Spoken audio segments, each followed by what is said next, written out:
자, 지금 현재 이제 미국 국가 채무 엄청나게 많이 늘어나고 있죠. 그리고 그것, 미국 국가 채무에 대한 이런 뉴스 관련된 뉴스들이 지금 어마어마하게 늘어나고 있잖아요. 근데 지금 현재 미국 연방정부 부채가 100일마다 1조 달러씩 늘어나고 있는 것으로 집계됐다고 해요. 그래서 지난주 CNBC 방송에서 이제 재무부 자료를 인용해서 미국의 국가 채무가 지난 1월 4일, 그러니까 2024년 1월 달에는 34조 달러를 넘어섰다고 보도했다고 해요. 이는 작년 2023년 9월 달에 33조 달러를 넘은 지 단지 110일 만에 1조 달러가 늘어난 것이라고 하네요. 그러니까 거의 한 100일에 1조 달러씩 증가하고 있는 거예요. 그래서 앞서 이제 32조 달러를 넘는 날은 작년 6월 15일로, 그러니까 33조 달러를 넘기기까지 91일이 걸렸고, 이제 부채가 31조 달러에서 32조 달러로 증가하는 데는 약 8개월이 걸렸지만, 이제 최근 들어서 그러니까 증가 속도가 굉장히 가파르지고 이제 빨라지고 있다고 해요. 그래서 이제 뱅크 오브 아메리카 이제 수석 전략가가 34조 달러에서 35조 달러까지 증가하기까지는 아마 이 같은 100일 패턴이 계속 유지될 것이다 라고 전망했다고 하네요. 그래서 연방정부 부채의 규모가 크면 이제 원리금 상환 부담이 이제 커지기 때문에 국가의 재정 정책 역량이 위축되는 이제 부작용이 있잖아요. 그러니까는 실제로 이렇게 미국이라는 이제 나라가, 이게 미국이라는 거대한 나라가 부채가 계속 늘어나면서 이제 미국이 2033년, 그러니까 한 10년 안으로 사회보장연금 이제 수령액이 있잖아요. 우리나라 따지면 이제 국민연금처럼 이런 수령액이 이제 대폭 삭감될 전망이라고 해요. 그러니까 10년 내로 이제 미국의 사회보장연금 기금이 이제 바닥을 볼 것으로 이제 예측되고 있는 거죠. 그러니까 뭐 그럴 수밖에 없겠죠. 왜냐면 이런 식으로 계속 부채를 늘리다 보면은 어떻게 이거를 나라의 그 살림살이로 이제 어떻게 이렇게 감당이 되겠어요. 그래서 이렇게 되면은 결국에는 소셜연금뿐 아니라 당연히 이제 메디케어, 이제 메디케이드 등 이제 이게 다른 정부에서 보장하고 있는 보장 제도들도 당연히 많이 대폭 축소가 되겠죠. 그래서 지금 이제 이런 일이 발생하다 보니까 지금 미국에서 세대 간의 갈등도 지금 많이 있거든요. 그 무슨 말이냐면 지금 현재 베이비 부머 세대들은 미국의 거의 70% 이상의 자산을 지금 현재 베이비 부머 세대들이 가지고 있다고 하죠.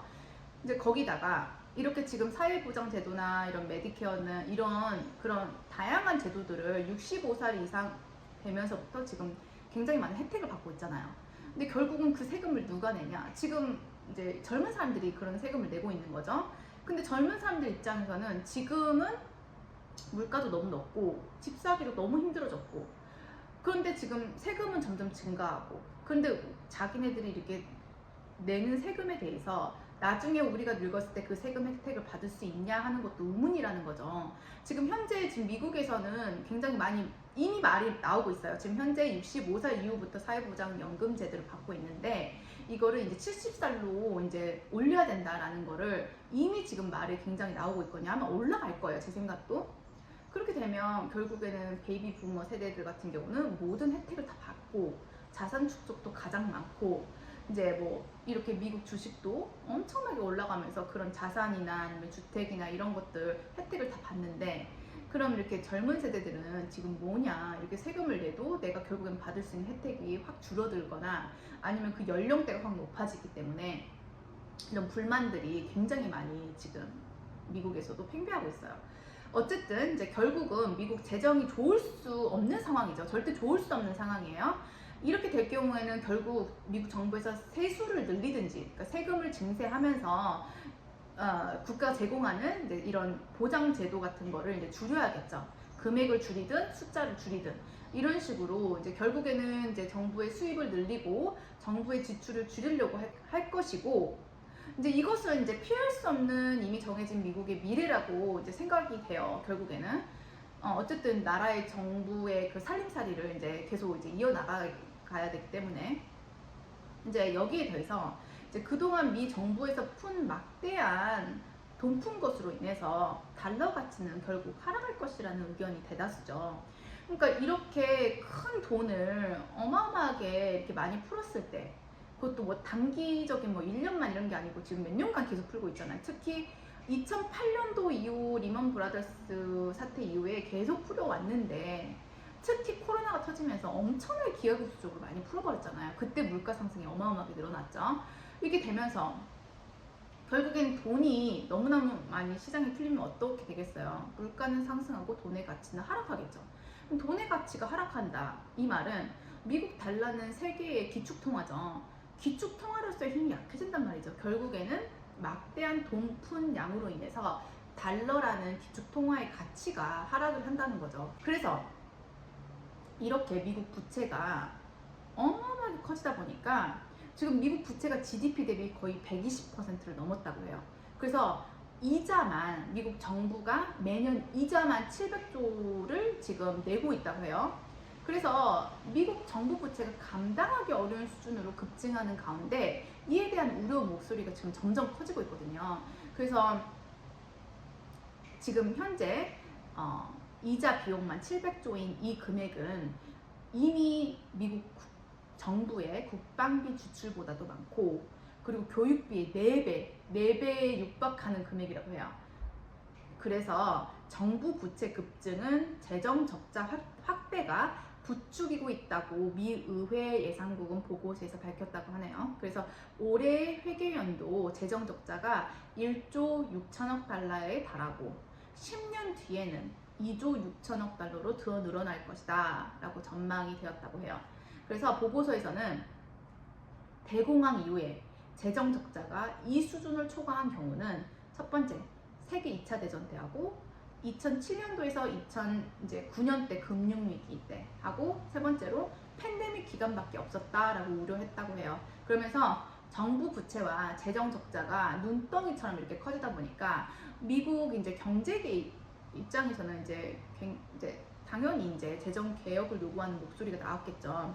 이제 이분 월가의 황제라고 불리죠. 이제 JP 모건 체이스의 제이미 다이먼 CEO는 이제 예전부터 이분은 노 랜딩은 없다, 소프트 랜딩은 자기가 봤을 때는 힘들 것 같다, 이런 식으로 이제 계속 이제 비관적인 관점을 유지해온 이제 월가의 대표적인 CEO 중에 한 명이에요.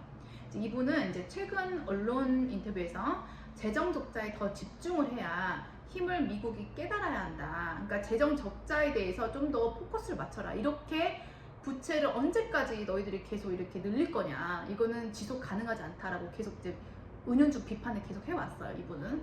그러면서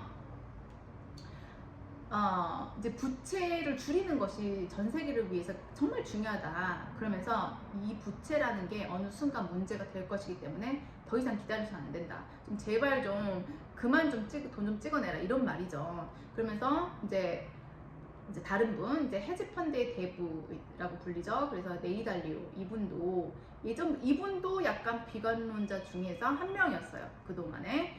이분도 이제 해외 채권 투자자들이 미국 부채 증가 상황에 따른 채권 수요 약화로 인해서 공급을 소화할 수 있을지 이제 걱정하고 있다라고 하면서 우려했다고 해요. 그러니까 무슨 말이냐면, 미국이 이제 재정 살림을 하기 위해서 미국의 이제 채권을 계속 발행하잖아요. 채권 발행이라는 거는 결국에는 이제 빚을 낸다, 이 말이죠. 그러면 예전에는 미국 정부 채권이라는 거는 굉장히 A등급의 안전자산군에 속하는 그런 그 자산군이었어요. 그러다 보니까 이자를 조금만 내도 그런 안전한 자산을 그러니까 그 디맨드하는 그런 수요층이 많기 때문에 그게 이제 수요가 항상 있었던 거죠. 근데 이렇게 미국 정부 재정이 안 좋아지다 보면 결국에는 그 채권을 사려고 하는 수요가 얼마나 되겠느냐, 더 줄어들 것이다, 이 말이죠. 그럼 그렇게 되면 결국 미국 정부에서는 이자를 올리는 수밖에 없어요. 채권을 팔기 위해서. 이자를 많이 줘야 재정이 별로 안 좋은 상태에 뭐 회사가 됐든 정부가 됐든 그런 채권을 사겠죠. 근데 이렇게 장기적으로 미국 달러와도 가치가 하락이 될 것이고, 미국 그러니까 정부의 재정 상태도 별로 안 좋게 되면 그 미국 정부 채권이라는 안전자산이라는 메리트가 더 이상 있겠느냐. 그러니까 하더라도 예전에 미국 정부 채권이라는 그런 안전자산의 채권이라는 수요가 그러니까 줄어들 것이다. 결국엔 이런 말이죠. 그러니까는 미국 재정은 계속 돈이 필요해서 채권을 계속 발행할 건데 그런 공급을 소화할 수 있는 디맨드, 수요층이 있겠느냐. 이분은 지금 이거에 대해서 심각하게 고민을 해야 된다. 이렇게 말씀하고 있는 거고 이제 지금 현재 J8이죠. 그러니까 제롬 파월 연준 의장도 지난주 한 대담에서 말하기를 우리는 대규모 구조적 적자를 경험하고 있고 조속히 해결하는 게 나중에 나서는 것보다 훨씬 유리하다라고 말했다고 해요. 그러니까 그러면서 이제 사람들한테 미국 재정 상태에 대한 미국 의회 예산국 보고서를 한번 읽어봐라 이렇게 권유를 하면서 선출직 공직자들은 조만간 큰 관심을 가져야 할 사안이다라는 점에서 이제 자기가 우려를 이제 표명하고 있다 이러면서 이제 꼬집은 거죠. 자기도 이제 얼마 이제 연준 의장이란 타이틀이 얼마 남지 않았고, 그러니까 이분이 보니까 요즘에는 좀 할 말을 이렇게 좀 하시는 것 같아요. 이제 눈치 안 보고 약간 어쨌든 이분도 지금 미국 정부 부채 문제가 심각하다 이거를 이제 눌러서 표현을 하고 있는 거죠. 그래서 이제 시장 조사기관 울프 리서치 같은 경우에서는 최근 보고서에서 가장 큰 문제는 미국 정부 부채가 장기적으로 완전히 지속 불가능한 궤도에 올라섰다는 점이다 이렇게 말하면서 정책 입안자와 시장이 향후 예상되는 순이자 비용을 과소평가하고 있을 가능성이 크다라고 생각한다라고 지적했다고 해요. 그러니까 이제 이런 가운데서 이제 오는 11월 달에 올해 11월 달에 예정된 대통령 선거는 재정 상황에 큰 변화를 가져오기 어렵다라는 관측도 제기됐다고 하네요. 그러니까 골드만삭스에서 최근 보고서에서 하는 말이 이제 대선은 중기 재정 전망을 바꿀 수는 있지만 잠재적으로는 예상보다 변화폭이 작을 수 있다라고 하면서 이번 선거에서 현재 예산 구조상 가장 큰 문제인 사회보장제도랑 이제 메디케어, 이제 미국의 노인 의료보험 제도죠. 이것에 대한 지출에 대한 개혁 가능성은 전혀 없어 보인다라고 분석했다고 합니다. 이게 무슨 말이냐면 지금 트럼프가 됐든 바이든이 됐든 누가 되든지 간에 긴축 재정을 하려고 하는 의지가 안 보인다 이 말이죠. 결국에는 그러니까 누가 되든지 간에 이렇게 재정을 긴축하려고 하지 않는 모습을 보임에 따라서 과연 미국 나라 살림의 비치 상태가 그러니까 당분간 좋아지지 않을 것이다 라고 이제 말을 하고 있는 거죠. 뭐 트럼프나 지금 민주당이 됐든 공화당이 됐든 결국에는 이렇게 긴축을 재정하려고 하는 뭐 세율을 높일 거다 우리가 아니면 이제 무슨 사회보장 제도를 좀 축소를 해야 된다 이런 식으로 말하지 않잖아요. 지금 우리가 그동안의 나라 살림을 좀 이렇게 좀 많이 돈을 풀었기 때문에 그걸 이제 걷어들여야 되는 작업을 우리가 해야만이 우리가 좀 더 나은 미래로 발전할 수 있다 이런 말을 하지 않고 있잖아요. 지금 웬만하면 표심을 얻기 위해서 웬만하면 지금 단기간에 나타날 수 있는 그런 좋은 모습들만 보여주기 위해서 결국엔 골드만삭스도 이렇게 얘기하고 있는 거죠. 누가 됐든지 간에 잠재적으로는 그 변화 폭이 작을 것이다 라고 말하는 거죠. 어쨌든 이제 미국 이제 부채 문제가 지금 하루 이틀이 아니에요. 지금 코로나 이후에 너무너무 돈을 많이 풀어가지고 역사상 뭐 진짜 천문학적인 돈 풀기를 몇 년 동안 함에 따라서 지금 물가 상승도 지금 안 잡히고 있고 그리고 자산 가격은 엄청나게 올랐고 그럼에 따라서 이제 그거에 따른 미국 정부 부채가 너무너무 늘어났기 때문에 과연 이것은 지속 가능하지 않은 정책이라고 모든 사람들이 말을 하고 있지만 도대체 그 여파가 언제 나타날 것인지는 이제 아무도 모르겠죠. 하지만 분명한 거는 좀 위험한 상황으로 가고 있다라는 거는 좀 맞는 것 같아요.